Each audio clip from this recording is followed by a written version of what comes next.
दरख्वास्त करूंगा कि वो आए और अपनी बात हम सब के सामने रखें। जनाब आसिम वकार साहब।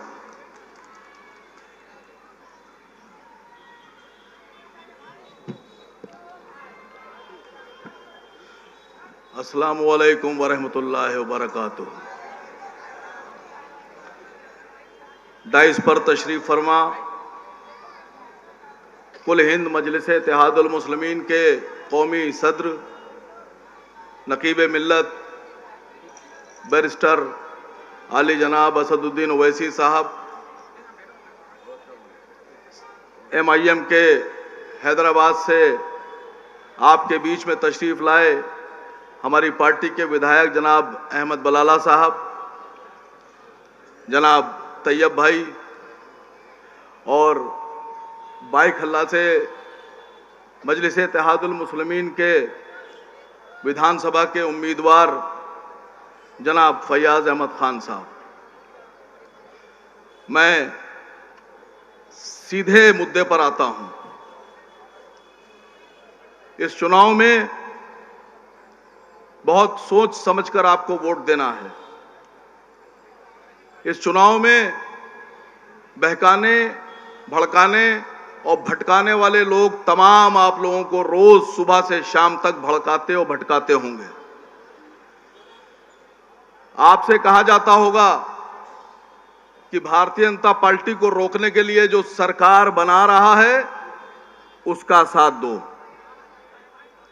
आपसे कहा जाता होगा कि मजलिस इत्तेहादुल मुस्लिमीन महाराष्ट्र के 288 विधानसभाओं में सिर्फ 16 विधायक के चुनाव लड़ा रही है, तो ये सरकार नहीं बना सकते।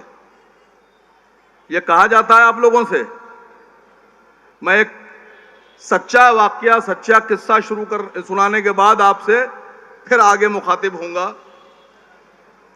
बादशाह का नाम नहीं लूंगा जिस बादशाह का किस्सा सुनाने जा रहा हूं, क्योंकि अगर नाम ले लिया तो न जाने कहां तक मिर्चा लग जाएगी। एक बार एक मुसलमान बादशाह के सामने जंग पर जाने से पहले एक हाथी लाया गया और हाथी लाकर कहा गया कि साहब ये सवारी आपके लिए लाए हैं, जंग में आप इस पर बैठकर जाइए। तो बादशाह उतर कर बैठ गया। बैठने के बाद उस बादशाह ने, मुसलमान बादशाह ने कहा कि इसकी लगाम कहां है। तो लोगों ने, जिन्होंने उनको हाथी दिया था, उन्होंने कहा साहब इसमें लगाम नहीं होती है, इसमें जो आगे महावत बैठा है ये हाथी को चलाएगा और आप पीछे बैठकर लड़ाई लड़ेंगे। तो उसने कहा बिना लगाम की सवारी है। कहा जी साहब। तो बादशाह बोला कि ये महावत जहां चाहेगा हमको ले जाएगा, मैं ऐसी सवारी पे बिल्कुल सवार नहीं होता हूं जिसकी लगाम मेरे हाथ में नहीं है। तो वो बादशाह उस हाथी से उतर गया। इसलिए उतर गया कि जिस सवारी की लगाम उसके हाथ में नहीं है वो उस पर बैठना भी पसंद नहीं कर रहा था। मैं आप लोगों से पूछ रहा हूं, जिस सरकार की लगाम आपके हाथ में नहीं होगी, ऐसी सरकार को आप वोट क्यों देंगे? क्या ऐसी सरकार को वोट देंगे आप? आपको ऐसी सरकार बनाना है जिसकी लगाम भी आपके हाथ में हो। आपके हाथ में लगाम तब आएगी जब आप अपने पसंद के और अपने हक की बात करने वाले विधायकों को चुनकर भेजेंगे, जो आपके लिए आपके हक की लड़ाई लड़ेंगे, आपके हक की बात करेंगे और आपके मुद्दों पर सरकार से छीनकर आपके मुद्दों को मनवाएंगे। फयाज भाई, परसों मैं एक चैनल पर था तो मुझसे एक सवाल पूछा गया कि महाराष्ट्र में कुछ उलेमाओं ने, ये जो अघाड़ी सरकार है इंडिया गठबंधन वाली, जिसमें राहुल गांधी जी, बाल ठाकरे के साहबजादे उद्धव ठाकरे जी, शरद पवार जी हैं, उनको एक खत लिखा है मुसलमानों ने कि हमको, अगर आप मुसलमानों को आरक्षण देंगे तो हम आपको वोट देंगे, सरकार बनाएंगे। आप में से कितने लोगों को यकीन है कि यह आरक्षण देंगे आपको? अगर एक भी आदमी को यकीन है तो वो हाथ उठा दे अपना।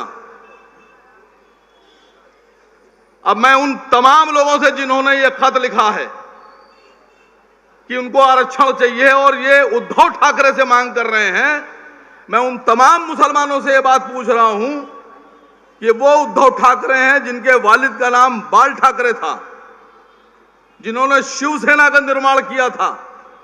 ये वही बाल ठाकरे साहब जिन्होंने 1992 में ये भाषण में ये बयान दिया था कि हमें गर्व है शिव सैनिकों पर जिन्होंने मस्जिद को शहीद किया। क्या आप ऐसे लोगों से उम्मीद करते हैं कि वो आपको आरक्षण देंगे? ये उद्धव ठाकरे जी जब मुख्यमंत्री थे, अभी की बात कर रहा हूं आपसे, तो जब इनकी सरकार जा रही थी तो सरकार के जाते जाते इन्हीं मुख्यमंत्री साहब ने जिनसे खत लिखकर मांग की गई है, उन्होंने औरंगाबाद का नाम बदल दिया, क्योंकि वो औरंगजेब रहमतुल्लाह अलैह के नाम पर था। औरंगाबाद का नाम बदलकर संभाजी नगर कर दिया। क्या ऐसे आदमी से आप उम्मीद करते हैं कि वो आपको आरक्षण देंगे? मैं आपसे सिर्फ आपके बीच में ये बात रखने आया हूं कि जिन लोगों ने खत लिखा है उनके घरों पर जाइए और उनसे पूछिए कि कल को सरकार बनने के बाद, इलेक्शन होने के बाद तुम्हारे पास किस बात की गारंटी है कि कल को सुप्रिया सुले, शरद पवार, उद्धव ठाकरे और तमाम लोग वक्त पहुंचने पर बीजेपी के साथ नहीं जाएंगे। इनका इतिहास है, ये पहले भी कर चुके हैं और बाद में भी करेंगे। ये पहले भी बीजेपी के साथ रहे हैं और बाद में बीजेपी के साथ जाएंगे। और अगर कोई भारतीय जनता पार्टी के साथ नहीं जाएगा मरते दम तक, तो वो ये शख्स हैं असदुद्दीन ओवैसी साहब। इनकी गारंटी आप भी ले सकते हो, हम भी ले रहे हैं। हिंदुस्तान में अकेले इंसान, अकेले शख्स, अकेले लीडर ऐसे हैं जो भारतीय जनता पार्टी का मुकाबला अकेले कर रहे हैं। 543 की लोकसभा में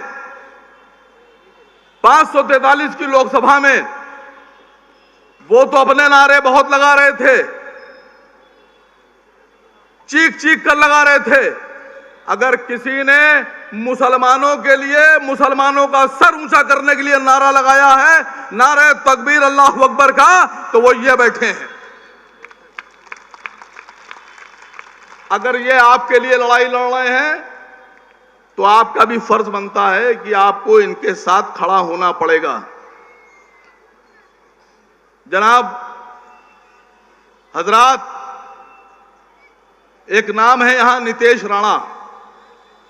मैं इसलिए कह रहा हूं कि कल तक इनके वालिद कांग्रेस में थे। आप लोग को लगता था कि कांग्रेस के नेता हैं तो बड़े सेकुलर, बड़े अच्छे होंगे, और उन्हीं वालिद के, उन्हीं बाप के बेटे नितेश राणा क्या कह रहे हैं, किसी से छुपा हुआ नहीं है। मैं यहां ये कहने भी नहीं आया हूं कि वो क्या कह रहे थे, सब जानते हैं क्या कह रहे थे। अभी आपने सुना कि एक जेपीसी काम कर रही है, जेपीसी बनाई गई है, वक्फ बोर्ड बना, जो वक्फ हमारी जमीनें हैं इसके लिए वक्फ को छीनना चाहते हैं। वक्फ की जमीनों को, मस्जिदों की, कब्रिस्तानों की जमीनों को ये अडानी को देना चाहते हैं। ये अडानी को जमीनें देना चाहते हैं, इसलिए इनकी नजर वक्फ पर है। असद साहब उस वक्फ का हिस्सा है। ये लोग कहते हैं कि मुसलमान अगर सेकुलर है तो वक्फ बोर्ड में हिंदू मेंबर क्यों नहीं हो सकते? सर यही तो कहते हैं ये लोग कि अगर वक्फ बोर्ड में सिर्फ मुसलमान रखेंगे तो कहेगा सेकुलरिज्म। मुसलमान साबित करें अपने आप को कि हम सेकुलर हैं और इनके हिंदू मेंबर्स को मस्जिदों में और कब्रिस्तानों में इनको मेंबरशिप दें, इनको ओहदेदारी दें। एक साहब ने मुझसे भी कहा, मैंने कहा मैं सबसे पहले आगे चल के आपके साथ खड़ा होऊंगा, लेकिन आपको एक शर्त मानना है कि अगर आपको मुसलमानों की वक्फ की जमीनों में अपनी मेंबरशिप, अपनी हिस्सेदारी, अपना नाम चाहिए है, तो हिंदुस्तान में 80% पिछड़े, दलित और आदिवासी हैं। आप हिंदुस्तान के सभी आश्रमों में, सभी मंदिरों में, हर जगह दलितों को 80% हिस्सेदारी दो। आप अपने क्या तो देते नहीं हो, हमारे क्या आप कहते हो कि हम हिस्सेदारी लेंगे।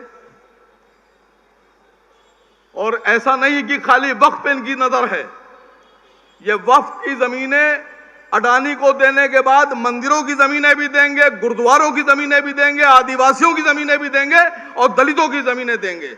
अगर इनको रोकना है तो आपको शुरुआत करना है, आप कहीं से भी शुरुआत कीजिए। मैं तो गुजारिश करता हूं महाराष्ट्र से शुरुआत कीजिए और हमारे मजलिस इत्तेहादुल मुस्लिमीन के जो 16 विधायक मैदान में हैं, इन 16 को जिता के आप विधानसभा में भेजिए। मैं अपने सदर की तरफ से बहुत छोटा हूं, मैं वादा कर रहा हूं कि कल को जब सरकार बनेगी तो भारतीय जनता पार्टी को हटाकर जो सरकार शपथ लेगी, हमारे मजलिस इत्तेहादुल मुस्लिमीन के सभी विधायक बीजेपी के विरोध वाली सरकार के साथ खड़े होंगे। बीजेपी को हटाकर जो सरकार बनेगी हम उसका साथ देंगे, लेकिन उद्धव ठाकरे की गारंटी हम नहीं ले रहे हैं। हम उद्धव ठाकरे की, शरद पवार की, सुप्रिया सुले की, कांग्रेस के नेताओं की गारंटी नहीं ले रहे हैं। हो सकता है कि आप हमारे 2, 4, 10, 20 जिता के भेज दें और कल को बड़ा ऑफर उद्धव साहब के पास आ जाए और आपके वोटों से कांग्रेस और उद्धव साहब के जो विधायक जीत के जाएं वो सब बीजेपी की सरकार बना दें, तब आप क्या करेंगे? 5 साल आप हाथ पे हाथ धर के रोएंगे और आपको इस बात का अफसोस होगा कि ये जो सरकार चल रही है ये आपके वोट से बनी है।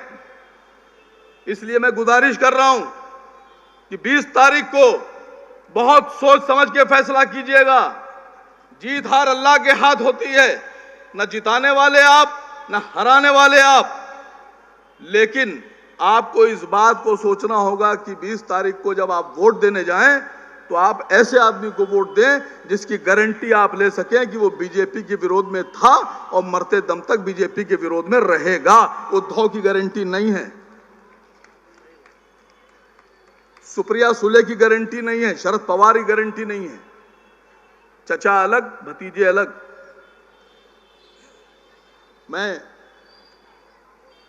एक भारतीय जनता पार्टी के नेता से बात हो रही थी तो उन्होंने तंज किया मुझ पर, बोले कि आप लोग नहीं चाहते हैं कि मदरसा के बच्चे जो हैं वो तरक्की करें, आप लोग नहीं चाहते हैं कि मदरसे के बच्चे आगे बढ़ें, आप लोग नहीं चाहते हैं कि मदरसे के बच्चे टाई पहने, पैंट पहने, कोट पहने।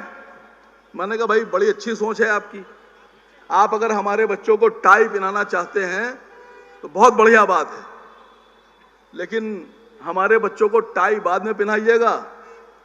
आपके धर्म में कुछ अखाड़े हैं और हमारे देश में कुछ लोग ऐसे हैं जिनके बहुत से लोग नंगे घूमते हैं, उनको लंगोट तो पहनाइए पहले आप, हमारी टाई बाद में बात कीजिएगा आप। मैं सच बोल रहा हूं और ये हंसी की बात नहीं है।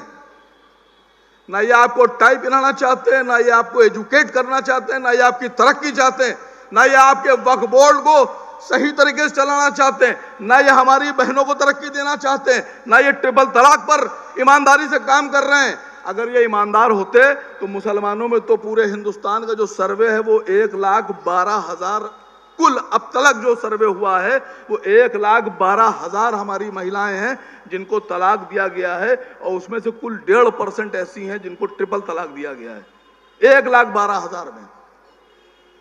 लेकिन जो हिंदुस्तान का रिकॉर्ड है वो यह है कि 20 लाख हमारी गैर मुस्लिम बहनें छोड़ दी गई, बिना तलाक के छोड़ दी गई। मेरा आंकड़ा नहीं है, ये सरकार का आंकड़ा है, ये भारत सरकार का आंकड़ा है कि 20 लाख हिंदू बहनों को बिना तलाक के छोड़ दिया गया है। ना उनको शौहर उनका हक दे रहा है, ना उनको खर्चा देता है, वो ऐसे ही रह रही हैं। और 8 लाख से ज्यादा हमारी हिंदू बहनों को तलाक दिया गया है। अब अंदाजा लगाइए कितने ईमानदार हैं। 28 लाख हिंदू बहनों की लड़ाई छोड़कर वो 1,500, 2,000 मुस्लिम बहनों की लड़ाई लड़ रहे हैं। कितने सच्चे हैं ये। मैं अपनी बात खत्म करूंगा इस बात के साथ, आपसे एक वादा चाहता हूं, 20 तारीख को जब आप बटन दबाने जाएंगे कितने नंबर पे फैयाज भाई? 5 नंबर के बटन के सामने मजलिस इत्तेहादुल मुस्लिमीन का चुनाव निशान पतंग, उसको दबाना है और इस यकीन के साथ दबाना है कि फैयाज साहब जीतने के बाद भारतीय जनता पार्टी का कभी समर्थन नहीं करेंगे, साथ नहीं जाएंगे, विरोध में रहेंगे। और यह सोचकर आपको बटन दबाना है कि यह आपका अपना विधायक है। उद्धव की गारंटी नहीं है, कोई गारंटी नहीं है उद्धव की, कोई गारंटी नहीं है शरद पवार की, कोई गारंटी नहीं है कांग्रेस के विधायकों की, कब छोड़कर चले जाएं और आप मुंह देखते रह जाएं। इसलिए अपनी टीम का कैप्टन खुद बनाइए। आपकी टीम आपके कैप्टन के साथ जब रहेगी तो कैप्टन भी मजबूत रहेगा, टीम भी मजबूत रहेगी, बैटिंग भी मजबूत होगी, बॉलिंग भी मजबूत होगी। और इंशाअल्लाह ये जो लेटर लिखने वाले जो लोग हैं ना मुसलमानों की तरफ से, आरक्षण दो, भीख में आरक्षण नहीं मिलता है, कोई चीज भीख में नहीं मिलती है। आरक्षण लेने के लिए लड़ना पड़ता है, आरक्षण लेने के लिए आपको एकजुट होना पड़ेगा। और अगर आपने हमारे 16 विधायकों को जिता दिया या 1-2 कम भी रहे और आपने हमारे विधायकों को जिता दिया, तो मैं इन लोगों से कह रहा हूं, ये लेटर लिखने वाले, खत लिखने वाले लोगों से, कि तुम आरक्षण नहीं दिला सकते। आरक्षण दिलाएंगे असद साहब और असद साहब के विधायक और आपका वोट। इसलिए आप हाथ उठाकर यह वादा कीजिए कि 20 तारीख को किसको वोट देंगे। आवाज नहीं आई। 20 तारीख को किसको वोट देंगे? 20 तारीख को किसको वोट देंगे? आपका नेता मजबूत होगा तो आप मजबूत होंगे। असद ओवैसी, आवाज नहीं आई। असद ओवैसी, अकबर ओवैसी, मजलिस इत्तेहादुल मुस्लिमीन। खुदा हाफिज।